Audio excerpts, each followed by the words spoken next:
उत्तराखंड विधानसभा चुनाव में वोटिंग हो चुकी है। इसके बाद प्रदेश में सत्तारूढ़ बीजेपी में घमासान शुरू हो गया है। बीजेपी प्रत्याशियों की किस्मत ईवीएम में कैद होने के बाद एक दूसरे पर आरोप प्रत्यारोप का दौर शुरू हो गया है। हरिद्वार जिले के लक्सर विधानसभा सीट पर बीजेपी प्रत्याशी संजय गुप्ता का एक वीडियो वायरल हो रहा है।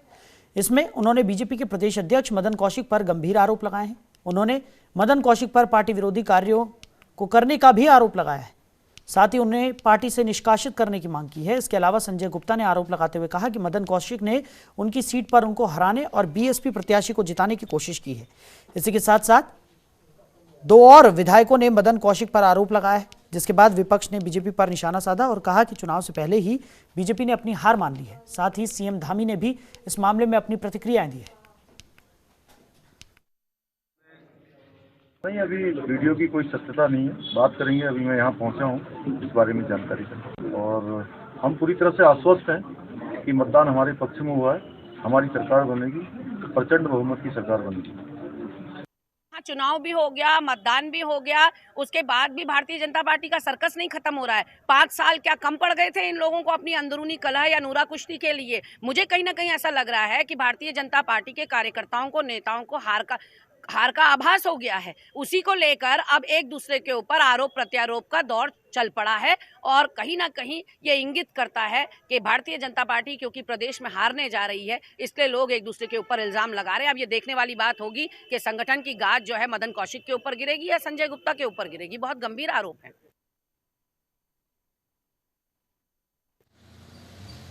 साथ हमारे सहयोगी अजय पांडे लगातार हमारे साथ बने हुए हैं। अजय, जिस तरीके से चुनाव हो गया है, ईवीएम में प्रत्याशियों की किस्मत कैद हो गई है और उसके बाद भारतीय जनता पार्टी की अगर बात करें तो काफी घमासान यहां पर देखने को मिल रहा है। विपक्षी दल भी भारतीय जनता पार्टी पर निशाना साधते हुए नजर आ रहे हैं कि उन्होंने नतीजे आने से पहले ही अपनी हार मान ली है। क्या कुछ जानकारी मिल पा रही है? देखिए, सबसे पहले लक्सर से बीजेपी के विधायक हैं संजय गुप्ता। लगातार 2 बार वो विधायक रहे हैं और ये तीसरी बार चुनाव मैदान में हैं।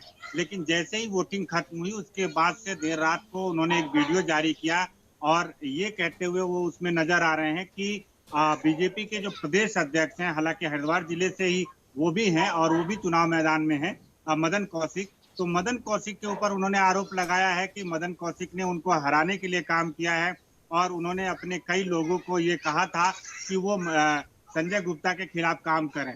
प्रदेश अध्यक्ष की जिम्मेदारी पूरे प्रदेश में चुनाव लड़ाने की रही है। उन्होंने अपना भी चुनाव लड़ा है और उसके बावजूद उनके ऊपर इस तरह का जो आरोप लगाया जा रहा है वो काफी गंभीर आरोप है। और जैसे ही मतदान खत्म हुआ उसके बाद अगर बीजेपी की ओर से, बीजेपी विधायक की ओर से इस तरह का आरोप लग रहा है तो जाहिर है कि ये गंभीरता वाला बात जरूर है। इसके साथ ही साथ चंपावत से जो विधायक हैं कैलाश गहतोड़ी, उन्होंने भी संगठन के ऊपर आरोप लगाया कि तमाम ऐसे लोग हैं जिन्होंने उनके खिलाफ काम किया। काशीपुर के विधायक हरभजन सिंह चीमा, हालांकि इस बार वो चुनाव मैदान में नहीं है, लेकिन उनकी जगह पर उनके पुत्र को बीजेपी ने टिकट दिया। अब चुनाव के बाद वो भी ये कह रहे हैं कि संगठन के तमाम लोगों ने उनके खिलाफ काम किया, पार्टी के लिए काम नहीं किया और पार्टी प्रत्याशी को हराने का काम किया। यानी कि कुल मिलाकर के जो 3 विधायक ऐसे सामने आए हैं जो सीधे सीधे संगठन को लेकर के मोर्चा खोल रहे हैं और ये कह रहे हैं कि तमाम लोगों को जो जिम्मेदारी दी गई थी उन्होंने अपनी जिम्मेदारियों का निर्वहन नहीं किया और पार्टी के अधिकृत प्रत्याशियों के खिलाफ काम किया। ऐसे में अब देखने वाली बात होगी कि संगठन की ओर से ऐसे लोगों के खिलाफ क्या कार्रवाई की जाती है जिनका नाम ये लोग ले रहे हैं, बता रहे हैं। लेकिन सबसे महत्वपूर्ण बात यह है और बड़ी बात यह है कि पार्टी के प्रदेश अध्यक्ष को सीधे सीधे तौर पर बीजेपी के लक्सर से जो विधायक संजय गुप्ता है, उन्होंने उनके ऊपर आरोप लगाया है और ये कहा है कि वो ऐसे व्यक्ति हैं कि उनको बीजेपी में रहने नहीं देना चाहिए, क्योंकि बीजेपी राष्ट्रवादी पार्टी है और राष्ट्रवादी पार्टी में अगर मदन कौशिक जैसे व्यक्ति जो अपने पार्टी के प्रत्याशियों को हराने का काम कर रहे हैं तो उनको बीजेपी में रहने का कोई अधिकार नहीं है। हालांकि इस पूरे मामले पर बीजेपी के तमाम जो नेता हैं जिनको जिम्मेदारी है कि वो वक्तव्य दें, बताएं कि अगर कोई आरोप लग रहा है, प्रदेश अध्यक्ष के ऊपर कोई कह रहा है तो उनका जवाब दें। लेकिन सभी लोग इस पूरे मामले में चुप्पी साधे हुए हैं। मुख्यमंत्री पुष्कर सिंह धामी ने भी साफ तौर पर यह कहा कि उनको पूरे मामले की जानकारी नहीं है। अभी वो संज्ञान ले रहे हैं इस मामले को, और आगे आने वाले समय में अब क्या कार्रवाई होगी ये भी देखने वाली बात होगी। लेकिन कुल मिलाकर के विपक्ष के पास बैठे बैठाए एक बड़ा मौका और मुद्दा भी मिला है। विपक्ष की ओर से ये कहा जा रहा है कि चूंकि बीजेपी इस समय पूरे चुनाव में हार रही है, एंटी इनकम्बेंसी फैक्टर ने काम किया है। जनता का जो भाव था बीजेपी के लिए जनता ने जो सोचा था वो बीजेपी ने नहीं किया। और बीजेपी को जो 57 सीटें मिली थी पिछले चुनाव के दौरान, तो उस दौरान बीजेपी को जो काम करने चाहिए थे बीजेपी ने वो सारे कार्य नहीं किए। ऐसे में जनता का मनोबल टूटा है और कांग्रेस के प्रति जनता आकर्षित हुई है।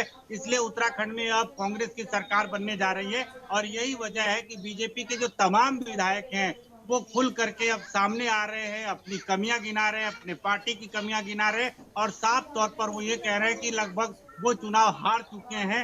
हालांकि 10 मार्च को वोटों की गिनती होगी, और वोटों की गिनती होने के बाद ही ये पता चलेगा कि कौन जीत रहा है, कौन हार रहा है, किसकी सरकार बन रही है। लेकिन जो आरोप प्रत्यारोप का दौर है वो शुरू हो गया है, और सबसे आश्चर्य की बात है कि अब बीजेपी के ही तमाम नेता अपने ही संगठन के नेताओं के ऊपर, अपने प्रदेश अध्यक्ष के ऊपर और तमाम जिम्मेदार लोगों के ऊपर इस तरह के आरोप लगा रहे हैं। तो एक तरह से विपक्ष का कहना है कि ये बौखलाहट है, ये उनकी बौखलाहट सामने आ रही है, और वो लोग चुनाव हार गए हैं। जनता ने कांग्रेस को समर्थन किया है, और ऐसे में जब उनको लग रहा है कि वो चुनाव हार रहे हैं तो उन्होंने अपनी बात इस तरह से कही है, और उनके अंदर की जो बौखलाहट है, झुंझुलाहट है, वो सामने निकल के आ रही है। जी, खबरों के निष्पक्ष विश्लेषण के लिए सब्सक्राइब करें Janatantra TV and press the bell icon. Never miss any update.